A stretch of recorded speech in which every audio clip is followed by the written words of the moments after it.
রংপুর সদর উপজেলার Paglapir school and কলেজের সাবেক সভাপতি ও অধ্যক্ষের বিরুদ্ধে করা অনিয়ম ও দুর্নীতির অভিযোগ তদন্ত, সুষ্ঠু বিচার ও অধ্যক্ষ জয়নাল আবেদিনের পদত্যাগের দাবিতে ৭২ ঘণ্টার আল্টিমেটাম দিয়েছে বৈষম্যবিরোধী ছাত্র জনতা ও ছাত্র সমর্থনকারীগণ। গতকাল সোমবার সকাল 10:30 থেকে দুপুর 12টা পর্যন্ত পাগলাপীর বন্দরে মানববন্ধন ও রংপুর দিনাজপুর সড়ক অবরোধ করে বিক্ষোভ প্রদর্শন শেষে এই আল্টিমেটাম দেয় তারা। আমরা দাঁড়িয়ে হয়েছি পাগলাপীরে আমাদের যে দুর্নীতি হয়েছে স্কুল অ্যান্ড কলেজে, এই বিষয়ে আমরা আজকে মানববন্ধন করেছি। আর আমাদের যে পাগলাপীরে একটা খেলার মাঠ নাই, এই জন্য আমরা আজকে মানববন্ধন করেছি। আমাদের যে ডিগ্রি কলেজ হওয়ার কথা ছিল 2002 সাল থেকে এ পর্যন্ত, আজকে 2024 সাল পর্যন্ত ডিগ্রি কলেজ আমাদের বাস্তবায়ন এখন পর্যন্ত হয় নাই। এই কারণে আমরা আজকে মানববন্ধনটা করেছি। আমরা চাই, আমরা সবার কাছে আবেদন করি, অকুল আবেদন, আমরা সবার কাছে এই একটাই আবেদন করবো যে আমাদের পাগলাপীর ডিগ্রি কলেজ, খেলার মাঠ, এই দুর্নীতি যারা করছে তাদেরকে আমরা আইনের আওতায় নিয়ে আসার জন্য সবাইকে অনুরোধ করতেছি। পাগলাপীর স্কুল ও কলেজে আমাদের অধ্যক্ষ স্যার ও সভাপতি তারা স্কুল ও কলেজে অনিয়ম করেছে।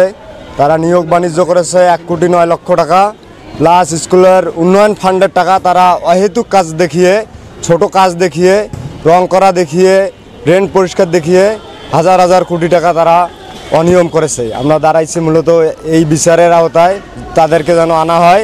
আপনারা সবাই অবগত আছেন, আমার রংপুর সদর উপজেলার পাগলাপীর স্কুল অ্যান্ড কলেজ একটা ঐতিহ্যবাহী প্রতিষ্ঠান। সেই প্রতিষ্ঠানে দীর্ঘদিন থেকে, অর্থাৎ 2002 থেকে এখন পর্যন্ত বিভিন্ন অনিয়ম, নিয়োগ বাণিজ্য, প্রজেক্টের নামে লক্ষ লক্ষ টাকার আত্মসাৎ এবং অদক্ষ শিক্ষক নিয়োগ দিয়ে কোটি কোটি টাকার যে বাণিজ্য নিয়োগ চলছে, তার প্রতিবাদে আমরা আজকে এই অবস্থান কর্মসূচি এবং মানববন্ধন করেছি।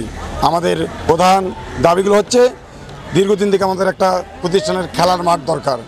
খেলার মাঠে সাবেক সভাপতি ডাক্তার এখলাসউদ্দিন সাহেব এবং অধ্যক্ষ মোহাম্মদ জয়নাল উদ্দিন সাহেবের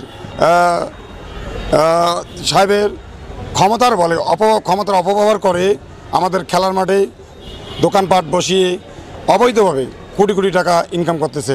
তাই আজকে আমাদের অবস্থান কর্মসূচির মূল বিষয় হচ্ছে, আমাদের খেলার মাঠ দরকার। আমাদের দীর্ঘদিনের দাবি, প্রাণের দাবি, পাগলাপীর স্কুল অ্যান্ড কলেজে একটা ডিগ্রি কলেজ দরকার। এ সময় শিক্ষার্থীরা স্কুলের খেলার মাঠ চালু ও কলেজটিকে ডিগ্রি কলেজে করার দাবি জানান। দাবি মানা না হলে আরও বড় কর্মসূচি দেওয়ার হুঁশিয়ারি দেয় শিক্ষার্থীরা। ডেস্ক রিপোর্ট, শ্যামা সুন্দরী।